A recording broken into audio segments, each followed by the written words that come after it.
A purificação das águas. Jericó era o centro de adoração a Astarote, a forma mais imoral de idolatria que existia ali em Canaã. E quando os muros da cidade foram derrubados, Josué fez a solene declaração: Maldito seja diante do Senhor o homem que reconstruir a cidade de Jericó. 500 anos depois, o local ainda se encontrava em ruínas, amaldiçoado por Deus, e até mesmo as nascentes de água sofreram as consequências terríveis dessa maldição. E ali, próximo de Jericó, estava uma das escolas dos profetas. E depois que Elias foi trasladado, Eliseu foi para lá. E durante a visita, os homens da cidade procuraram o profeta e disseram para Eliseu: Como você pode ver, Eliseu, a cidade até que é bem localizada, mas a água é ruim, a terra é improdutiva. Aí Eliseu disse para eles: Ponham sal numa tigela nova e tragam-na para mim. Ele recebeu aquela tigela, foi à nascente, jogou o sal e disse: Assim diz o Senhor, purifiquei esta água, não causará mais mortes, nem deixará a terra improdutiva. E isso aconteceu. As águas de Jericó foram purificadas pela intervenção de Deus.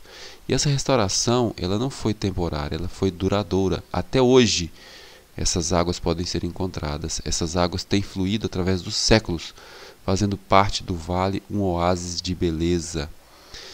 E Eliseu então estava ensinando a mesma lição que o Salvador deu séculos mais tarde.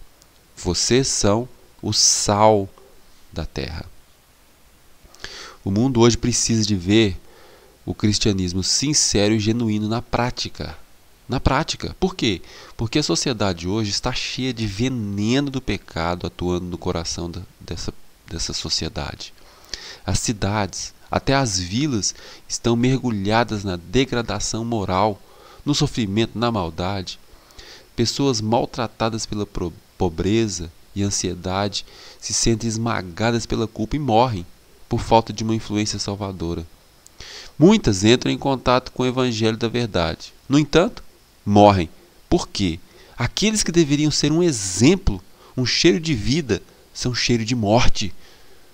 O coração sedento dessas pessoas estão bebendo águas amargas dentro das igrejas. Por quê? Porque as nascentes estão envenenadas. A influência pessoal é um poder que atua com a influência de Cristo para elevar onde Cristo eleva, ensinar os princípios corretos e impedir esse progresso de veneno de corrupção. Essa influência deve melhorar, adoçar a vida das pessoas por meio de um exemplo. A nascente poluída de Jericó representa a vida daqueles que, mesmo na igreja, estão separados de Deus. O organismo entra em desordem, a mente é pervertida, a imaginação é degradada e a vida é rebaixada. Mas tudo muda num coração que Deus purifica.